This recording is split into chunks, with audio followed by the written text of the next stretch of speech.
Hello dear students, welcome to all at Meenakshi e tutor. Dear student, आज का हमारा topic रहेगा टीम टीचिंग। प्यारे बच्चों, कंसेप्ट को आगे समझने से पहले हम दोनों शब्दों के पहले मीनिंग को समझेंगे एंड देन डिफाइन करेंगे इस कंसेप्ट को कंबाइंड रूप में। सबसे पहले हम समझते हैं कि टीचिंग क्या है। टीचिंग को अगर हम सामान्य तौर पे ऑब्जर्व करें तो टीचिंग का मीनिंग होता है सीखना। अब क्या सीखना? किसी विषय वस्तु को सीखना, या हम कहें कि एक अनुभवी व्यक्ति अपने अनुभव से कम अनुभवी व्यक्ति को समझाने का प्रयत्न करता है, कुछ सिखाने का प्रयत्न करता है, या हम कहें अपने ज्ञान का दोनों आदान प्रदान करते हैं, या हम कहें कि एक प्रकार की ये परस्पर अंतक्रिया है जिसको हम शिक्षण के रूप में जानते हैं। परस्पर अंतक्रिया का मतलब स्टूडेंट और टीचर के बीच में। अब शिक्षण क्या है? कंक्लूजन अगर हम कहें तो शिक्षण सीखने के लिए दी जाने वाली एक प्रेरणा है, एक निर्देशन है, एक प्रोत्साहन है। एंड सेकंड कंसेप्ट की ओर आगे बढ़ते हैं। अगला हमारा कंसेप्ट है टीम। टीम क्या है प्यारे बच्चों? टीम को अगर हम सामान्य अर्थों में कुछ उदाहरणों के साथ जोड़कर देखें तो क्रिकेट की टीम है, खो खो की टीम है। इस तरीके से टीम का मतलब क्या है? समूह में काम करना। अब समूह में काम करने से संबंधित एक कहानी मुझे याद आ रही है, आपने भी बचपन में जरूर सुनी होगी, एकता में बल है। इट मीन्स हम कोई भी काम अगर मिलकर करते हैं तो वो काम बहुत इजीली हो जाता है। टीम का मतलब क्या हुआ? दल, समूह या टोली।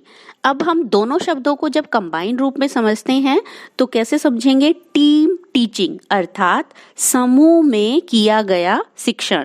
प्यारे बच्चों, क्योंकि जो टीचिंग लर्निंग प्रोसेस है उसको कॉम्प्लेक्स प्रोसेस माना जाता है, क्योंकि हमें एक बच्चे को पूरी तरीके से वेल पर्सनैलिटी में कन्वर्ट करवाने में हेल्प करनी है। यानी कि एज ए टीचर ये हमारा फर्ज बनता है कि हम उसे डायरेक्शन दें या गाइडलाइन दें या उसे मोटिवेशन दें, और चारों तरफ से, यानी कि वो सोशली भी ग्रो अप करे, इकोनॉमिकली भी ग्रो अप करे, पॉलिटिकली भी ग्रो अप करे, उसकी रिक्रिएशनल वैल्यू भी बहुत अच्छी हो, पॉजिटिव सोच हो उसकी।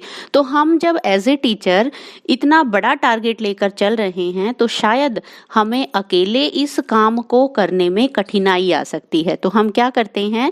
अपने कंटेंट मैटर को समझाने के साथ साथ जब बच्चे की पर्सनैलिटी को भी डेवलप करने का टारगेट क्लास में लेके जाते हैं तो कहीं ना कहीं हमसे चूक हो जाती है। यानी कि कुछ टीचर्स जो है वो इवैल्यूएशन अच्छा कर सकते हैं, कुछ टीचर एग्जाम्पल अच्छे दे सकते हैं, कुछ टीचर बच्चों को ऑब्जर्व अच्छा कर सकते हैं। तो बेहतर होगा कि ये तीनों टीचर एक ही टाइम में क्लास में जाएं और तीनों चीजों की ऑब्जर्वेशन के साथ, तीनों चीजों के साथ बच्चे की पर्सनैलिटी को ग्रो अप करने का काम करे। तो बेसिकली टीम टीचिंग का मीनिंग क्या होगा? एक या दो कक्षाओं के विद्यार्थियों को कंबाइन बिठा के हम क्या कर सकते हैं? किसी दल के द्वारा शिक्षण कार्य किया जा सकता है। दल कौन है यहाँ पे? दल के रूप में कौन काम कर रहे हैं? अध्यापक। यानी कि किसी पर्टिकुलर फील्ड के जो दक्ष अध्यापक हैं और उनके सहायक हैं वो क्या करते हैं? वो शिक्षण कार्य को प्रभावी रूप से संपादित करने के लिए एक टीम के रूप में क्लास में एंट्री करते हैं और बच्चों को टीच करते हैं। हम एज ए कंक्लूजन क्या कह सकते हैं कि टीम टीचिंग में दो या दो से अधिक टीचर मिलके किसी कक्षा को अध्यापन संबंधी योजना बनाते हैं, फिर उसे क्रियान्वित करते हैं, फिर उसको इवैल्यूएट करते हैं। बेसिकली ये इस कंसेप्ट पे बेस्ड है कि एक अध्यापक की तुलना में अगर कुछ अध्यापक मिलकर अध्यापन कार्य करें तो हमारा जो रिजल्ट है वो बहुत अच्छा होगा। सबसे बड़ी बात यहाँ क्या है कि विद्यार्थियों को उस पर्टिकुलर सब्जेक्ट के विशेषज्ञ, स्पेशलिस्ट मिल जाते हैं। उनके पास अलग अलग उदाहरण होंगे तो वो उन अलग अलग उदाहरणों की सहायता से उस कंसेप्ट को डीपली समझ जाते हैं। अरे बच्चों, अगर हम इस मेथड की हिस्ट्री की बात करें तो ये जो मेथड है ये सबसे पहले 1955 में अमेरिका के हार्वर्ड विश्वविद्यालय में से अडॉप्ट किया गया, और जब रिजल्ट देखा गया तो बहुत पॉजिटिव रिजल्ट था।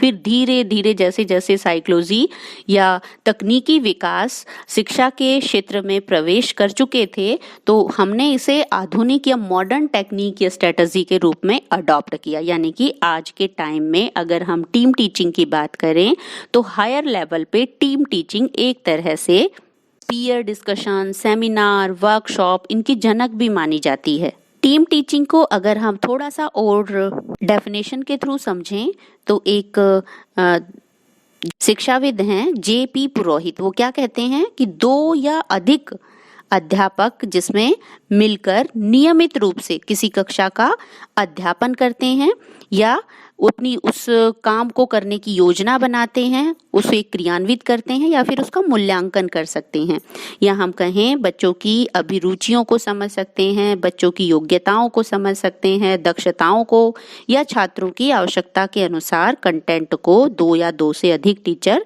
बच्चों के साथ शेयर करते हैं। प्यारे बच्चों, अब हम नेक्स्ट कंसेप्ट की तरफ चलेंगे।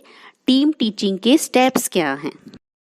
प्यारे बच्चों, किसी भी काम को अगर हम सिस्टमैटिक तरीके से करना चाहते हैं तो सबसे पहले हम उसकी योजना बनाते हैं, फिर उस योजना को क्रियान्वित करते हैं, उसकी व्यवस्था देखते हैं कि कहीं कोई कमी तो नहीं रही है, और फिर उसको इवेलुएट करते हैं कि हमारी व्यवस्था में, हमारी योजना में कुछ कमियां थी या नहीं थी। अगर थी तो उसको दूर करते हैं और नहीं थी तो उसमें कुछ और चीजें ऐड करने का प्रयत्न करते हैं ताकि हमारे रिजल्ट बेहतर हों। तो यहाँ भी सोपान क्या है? सबसे पहले हम योजना बनाते हैं, फिर उस योजना को क्रियान्वित करते हैं और देन इवेलुएट करते हैं। स्टेप्स के बाद अब हम आगे बढ़ते हैं। एडवांटेजेस क्या हैं टीम टीचिंग के? बहुत सिंपल सा क्वेश्चन हमारे सामने अब निकल कर आता है। देखिए, हमने पहले ही एग्जांपल दिया है कि अगर एक अध्यापक पूरी क्लास को उसे कंट्रोल भी करना है, बच्चों को ऑब्जर्व भी करना है, उनको इवेलुएट भी करना है, तो शायद उसे एक प्रेशर महसूस होगा, वो अपने कंसेप्ट को इतना डीपली नहीं समझा पाएगा, इतने उदाहरणों की सहायता से नहीं समझा पाएगा जितनी अगर वो एक टीम की सहायता लेता है। तो टीम से क्या होता है, बच्चों की नॉलेज तो अपडेट होगी ही होगी, साथ साथ बच्चे लॉजिकली उस टॉपिक को डिफाइन कर सकते हैं, लंबे टाइम तक उनकी मेमोरी में वो टॉपिक रहेगा। साथ साथ आप इवैल्यूएशन प्रोसेस को भी इस्तेमाल कर सकते हैं, इंडिविजुअल डिफरेंसेस का टीचर ध्यान रख सकता है, या हम कहें बच्चों के लिए एक सुटेबल इन्वायरमेंट तैयार किया जा सकता है। प्यारे बच्चों, कोई भी कंसेप्ट अगर हम टीम के साथ करते हैं तो उस टीम में काम करने से हमारे अंदर एक सोशल एबिलिटी भी क्रिएट होती है। तो यहाँ बच्चों के अंदर वो सोशल क्रिएशंस जो हैं वो ऑटोमेटिकली डेवलप होगी। जो डिसिप्लिन वाली प्रॉब्लम आ रही थी टीचर को, वो डिसिप्लिन भी मेंटेन अब टीम टीचिंग की सहायता से कर पा रहा है। तो मुझे उम्मीद है आप कंसेप्ट को आसान शब्दों में समझ चुके होंगे। अगर आपकी कोई भी क्वेरी है तो कमेंट सेक्शन में राइट डाउन करें। Thank you.